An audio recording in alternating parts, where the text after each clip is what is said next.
काबिल एहतराम, मैं आपको थोड़ी सी एक तारीफ करना चाहता हूँ, बताना चाहता हूँ, जहाँ पर इन्होंने रात को जिस शख्सियत के मकान पर इंडिया ने जो हमला किया है, 2 जगहों पर उसने हमला किया। एक उसने मौलाना मसूद अजहर जो एक जिहादी कमांडर हैं, जो जैश ए मोहम्मद के सरबराह हैं, उनके घर पे इन्होंने हमला किया।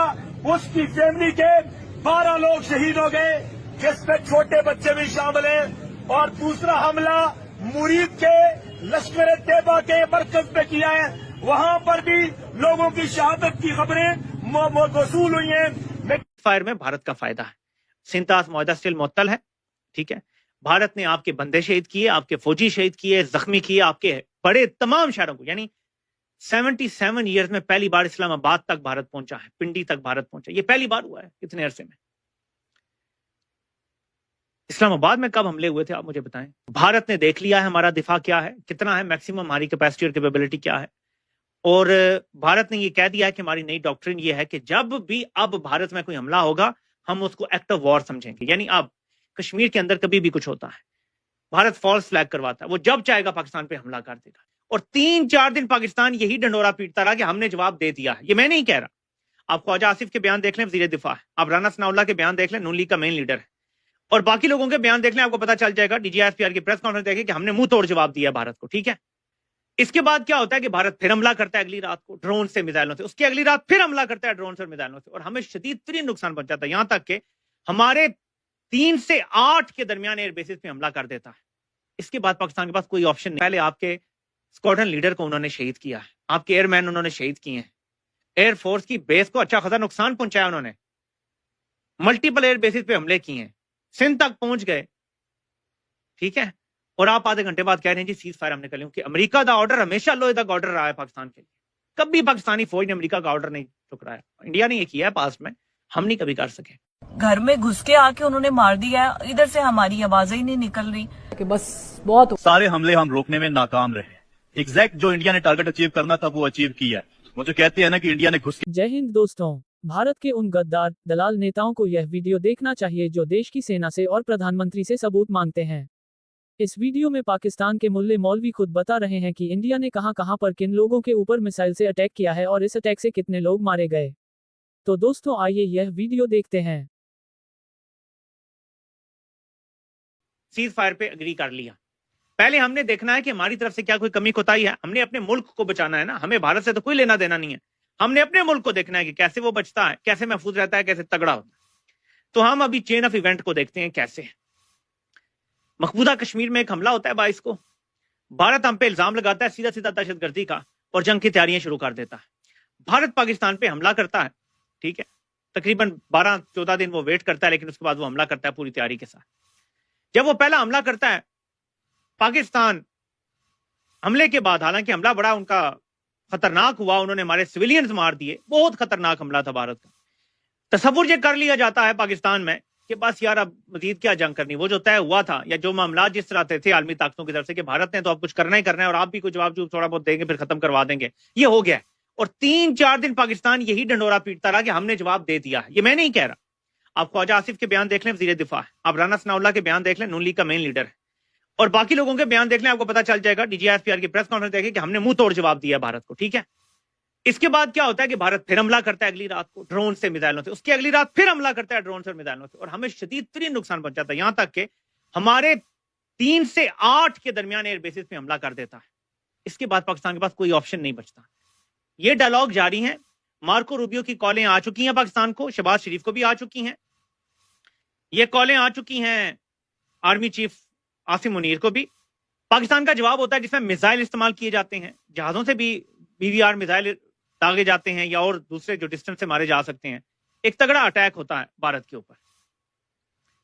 इसके बाद भारत फिर हमें जवाब देता है, हमला करता है हमारे ऊपर। और भारत का बड़ा खतरनाक हमला होता है हमारी एयर बेसिस के ऊपर। सीज फायर की बात आ जाती है। सीज फायर के बाद की थोड़ी सी सूरत हाल अब मैं चाहता हूं कि हम जरा गौर से देखें। भारत ने लेकिन यह दावा किया है कि सीज फायर की वायलेशन पाकिस्तान ने की है। अब यह बड़ी खतरनाक भारत की तरफ से चाल है, क्योंकि अगर सीज फायर की वायलेशन पाकिस्तान पे इल्जाम भारत लगाता है और दुनिया मान लेती है तो फिर तो पाकिस्तान के लिए प्रॉब्लम। تو کہانی یہ بتائی جا رہی ہے کہ سیز فائر کے لیے اگری کر لیا دونوں ملکوں نے اور 12 مئی سے مذاکرات شروع ہو رہے ہیں. بھارت کے میڈیا کی طرف سے یہ دعویٰ آ رہا ہے کہ ہم نے مذاکرات کا نہیں مانا کہ کسی تیسرے فریق کو بٹھا کے نیوٹرل جگہ پہ مذاکرات ہوں گے. بھارت ہمیشہ کہتا ہے پاکستان سے جو بھی بات ہوگی دو طرفہ ہو جائے گی جب بھی ہوگی. ہم کسی تیسرے فریق کو نہیں مانیں گے, ہم کسی نیوٹرل جگہ نہیں بیٹھیں گے. جبکہ جو بیانیہ بنایا جا رہا ہے, جو آ رہا ہے بیانیہ امریکہ کی طرف سے بھی آ رہا ہے اور پاکستان کی طرف سے بھی, کہ جی 12 مئی سے نیوٹرل وینیو پہ مذاکرات شروع ہوں گے. اب بھارت تو اس کو اوپنلی نہیں مان. فار ایگزامپل بھارت کے اور اسام, جیسے میں نے صبح بتایا تھا کہ بھارت کی نظریں آزاد کشمیر پر, گلگت بلتستان پر ہے. بھارت نے جو سنتاس معاہدہ بھی معطل کیا ہے, بھارت لانگ ٹرم پاکستان کو تباہ برباد کرنے کا بھی پلان رکھتا ہے. اب صورتحال یہ بتاتی ہے کہ شریف خاندان اتنا چالاک ہے کہ اس نے عالمی طاقتوں کو ناراض کرنے سے خود کو بچا لیا ہے. ابھی تک نواز شریف نے مودی کا نام نہیں لیا. شہباز شریف کی یہ ٹویٹ ہے, یہ میرا آپ کو چیلنج ہے, آپ اس میں مجھے مودی کا نام دکھا دیں. یہ لوگ جانتے ہیں کہ پاکستانی عوام کے ووٹ سے ہم نے حکومت نہیں لینی, بلکہ طاقتور کی خوشنودی سے, اس کی پالیش سے حکومت لینی ہے. پھر وہ عالمی طاقتیں ہوں یا لوکل طاقتیں ہوں. ہماری لوکل طاقتیں عالمی طاقتوں کی مرہون منت, یعنی امریکہ کا کوئی ایسا حکم ہے, امریکہ the order love the girder. ابھی امریکہ نے آپ سے دیکھیں آدھا گھنٹہ پہلے آپ کے اسکواڈرن لیڈر کو انہوں نے شہید کیا ہے, آپ کے ایئر مین انہوں نے شہید کیے ہیں, ایئر فورس کی بیس کو اچھا خاصا نقصان پہنچایا انہوں نے, ملٹیپل ایئر بیسز پہ حملے کیے ہیں, سندھ تک پہنچ گئے. ٹھیک ہے, اور آپ آدھے گھنٹے بعد کہہ رہے ہیں جی سیز فائر ہم نے کر لیا. کہ امریکہ دا آرڈر ہمیشہ لو دا آرڈر رہا ہے پاکستان کے لیے. کبھی پاکستانی فوج نے امریکہ کا آرڈر نہیں ٹکرایا. انڈیا نے یہ کیا ہے پاس میں, ہم نہیں کبھی کر سکے.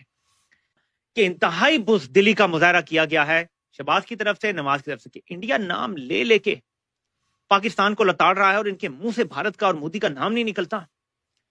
کوئی لیڈ کرنے کے لیے نہیں ہے اس ملک کو. افواج کا کام پریس کانفرنس کرنا نہیں ہوتا, پریس کانفرنس سویلین کا کام ہوتا ہے.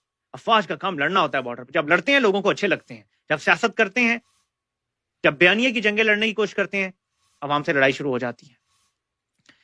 کوئی لیڈرشپ نہیں ملی پاکستان کو. مودی سے خدا نہ خواستہ پش کمز ٹو شو, تو یہ جو جتنے طاقتور لوگ پاکستان میں اقتدار میں ہیں, یہ اپنے پرائیویٹ جیٹس لے کر ملک چھوڑ جائیں گے, اور پاکستان بے شک بھارت کو تباہ کر دے اور بھارت پاکستان کو تباہ کر دے, ان کو کوئی فرق نہیں پڑے گا. ان کی جائیدادیں سب کچھ باہر ہیں. نہ انڈیا کے جہاز کو آنے کی ضرورت ہے نہیں مور, نہ ہماروں کو جانے کی ضرورت ہے. ہم جائیں گے تو S-400 گرا دے گا. دیکھیں S-400 سے ہم میزائل تو بچا کے گزار لیں گے, ٹھیک ہے, یہ مان سکتے ہیں کہ فتح میزائل جو ہے اس کی کوئی ٹیکنالوجی ایسی ہے کہ وہ میزائل ڈیفنس کو ہرا سکتا ہے. لیکن S-400 جیسا جدید میزائل سسٹم یا ان کی جو ٹرپل ایئر ہے, جہازوں کے لیے بچنا بڑا مشکل ہے ایسے سسٹم سے. تو اندر جانے والی بہت ساری صرف کہانیاں ہیں کہ ہم جی سری نگر کے اوپر ہمارے کہانیاں تھیں 70, ہمارے 56 جہاز کے پتہ نہیں 70 جہاز سری نگر کے اوپر ہیں اس ٹائم. سری نگر کے اوپر جس دن ہمارے 50-70 جہاز چلے گئے نا, ہم کشمیر آزاد کروا لیں گے. اگر ہمیں اتنی چھوٹ مل گئی نا, یقین مانے کہ اتنی بڑی تباہی ہوگی بھارت کی کہ پھر کشمیر ہمارا ہوگا. گھر میں گھس کے آ کے انہوں نے مار دیا ہے, ادھر سے ہماری آوازیں ہی نہیں نکل رہی. کہ بس بہت ہو گئی ہے. ابھی پوزیشن ہے پاکستان کی, کل سے چل رہا تھا کہ جی بھارت نے اٹیک کر دیا نور خان ایئر بیس پہ اور کہاں کہاں, اور آج صبح کو وہی بات جو ہے وہ پاکستان کی طرف سے کی گئی. وار میں تو ان کو یہ ایڈوانٹیج ہے کہ ان کے زیادہ ہیں, جہاز زیادہ ہیں, شپ زیادہ ہیں, لوگ زیادہ ہیں. میزائل حملے بھی کیے گئے کراچی سے لے کر سیالکوٹ, سیالکوٹ سے لے کر سرگودا, سرگودا کے بعد پنڈی, پشاور اور اسلام آباد, اس کو ٹارگٹ کیا. انڈیا والوں ایک کام کرو, سب سے پہلے تو ہمارے یہ کس قسم کے پولیٹیشینز ہیں, ان کے گھروں میں ڈرونز مارو, پاکستانی عوام آپ کو سلیوٹ کرے گی. پاکستان اس وقت ڈیفنس بھی کر رہا ہے, بہت سارے محاذ پہ ہم لڑائیاں بھی لڑ رہے ہیں, لیکن میرا خیال سے ہمیں اسٹریٹجک پوائنٹ آف ویو سے اس کو ڈی ایکسلریٹ کرنے کی بھی ضرورت ہے. اب تو اس وقت تو جو سچویشن ہے, but I tend to agree with you actually کہ اس کو ڈی ایسکیلیٹ کرنے کی بہرحال ضرورت ہے. دیکھو 1 ارب 50 کروڑ کی آبادی ہے, تو اب پاکستان کے پاس رستہ کوئی نہیں تھا جب آپ پاکستان کی ایئر فورس کی بیسز کو. سچویشن یہ ہے کہ اسلام آباد میں بھی یا جہاں جہاں پہ بھی ہٹ کیا گیا, 3 ایئر بیسز کی خبر میں نے بتائی ہے, شورکوٹ ہے, مرید ہے اور نور خان ایئر بیس ہے. نور خان ایئر بیس بیسیکلی مطلب سچویٹڈ ان راولپنڈی. کیونکہ دیکھیں نقصان وار میں وہ کہتے ہیں نا کہ only the dead have seen the end of the war. تو میرا خیال سے اس سے اس کے بعد قمر باجوہ, اس کے بعد آپ کے ایون کے راہیل شریف صاحب کا ٹائم دیکھ لیں, عمران خان صاحب کا ٹائم دیکھ لیں, میں نے کسی کے منہ سے یہ بات نہیں سنی کہ ان کو گھر میں گھس کے ماریں گے. ان کے سارے آفیشلز ان کو گورنمنٹ لیول پہ آفیشلز اور کہتے ہیں کہ ان کے گھر میں گھس کے ہم نے ان کو مارا ہے. یہ کوئی سٹیٹمنٹ ہے؟ یہ سارے حملے ہم روکنے میں ناکام رہے. ایگزیکٹ جو انڈیا نے ٹارگٹ اچیو کرنا تھا وہ اچیو کیا ہے. वो जो कहते हैं ना कि इंडिया ने घुस के मारना था, इंडिया ने वाकई सीज फायर में भारत का फायदा है। सिंतास मुआहदा स्टिल मुअत्तल है, ठीक है। भारत ने आपके बंदे शहीद किए, आपके फौजी शहीद किए, जख्मी किए, आपके बड़े तमाम शहरों को, यानी 77 ईयर्स में पहली बार इस्लामाबाद तक भारत पहुंचा है, पिंडी तक भारत पहुंचा। ये पहली बार हुआ है इतने अरसे में। इस्लामाबाद में कब हमले हुए थे आप मुझे बताएं। तो ये बड़ी खतरनाक सूरत हाल है। भारत ने देख लिया है हमारा दिफा क्या है, कितना है मैक्सिमम हमारी कैपेसिटी और कैपेबिलिटी क्या है। और भारत ने ये कह दिया है कि हमारी नई डॉक्ट्रिन ये है कि जब भी अब भारत में कोई हमला होगा हम उसको एक्ट ऑफ वॉर समझेंगे। यानी किसी भी दहशतगर्दाना हमले की सूरत में भारत इसको हमेशा एक्ट ऑफ वॉर समझेगा और यही सोचेगा कि पाकिस्तान ने सीज फायर वायलेशन कर दी। यानी अब कश्मीर के अंदर कभी भी कुछ होता है, भारत फॉल्स फ्लैग करवाता है, वो जब चाहेगा पाकिस्तान पे हमला कर देगा। अब वक्त आने पे हमें पता चलेगा कि नवाज शरीफ ने क्या वाकई को किरदार अदा किया है मोदी से बातचीत करने में, क्योंकि नवाज शरीफ की हैसियत इस टाइम फॉर्म 47 किया है। मोदी को भी पता चल गया कि ये तो फौज की एक मामूली सी कठपुतली है, जो मैं समझता रहा इसको, ये तो वो था ही नहीं। क्योंकि मोदी तो इसीलिए नवाज शरीफ से बात करता रहा ना, क्योंकि देखें हम तो यारियां लगाते हैं लेकिन जो दूसरे ममालिक है ना वो अपने मुल्क के मफादात देखते हैं। मोदी अपने मुल्क का मफाद देखता है, उसको नवाज शरीफ की यारी से मोदी का कोई फायदा नहीं है। हाँ, इनका फायदा है उससे यारी लगा के। अब वो ये देख रहा है कि यार ये तो फौजी कठपुतली है, इनसे यारी लगा के मेरा क्या फायदा है। इसराइल मार चुका है। क्या ट्रंप ने ये सीज फायर भी इसी तरह का करवाया है कि पाकिस्तान तो सिटिंग डक बन जाए, हम उस पर दबाव डालें, IMF से उसे पैसे लेके देने के बदले रिश्वत जो दी है, पाकिस्तान को रिश्वत मिली है, $1 अरब मिलना था, $2.25 या $2.5 अरब दे रहे हैं, ठीक है, रिश्वत दी गई है बाकायदा पाकिस्तान को जंग आगे ना बढ़ाने की। क्या अमेरिका ये एक्सपेक्ट करता है कि पाकिस्तान को हम सिटिंग डक बना के और भारत को अपनी मनमर्जी करने देंगे? जहां जहां भारत बता रहा है जी कि पाकिस्तान के अंदर टेरर कैंप्स हैं, अमेरिका को वो लिस्टें देगा और अमेरिका कहेगा जी यहाँ आप सारे अटैक कर लें, पाकिस्तान की तरफ से हम गारंटी देते हैं वो कोई बड़ा हमला नहीं करेगा। क्या ऐसा कुछ होने जा रहा है? क्योंकि अमेरिका का रिकॉर्ड तो बड़ा खतरनाक है।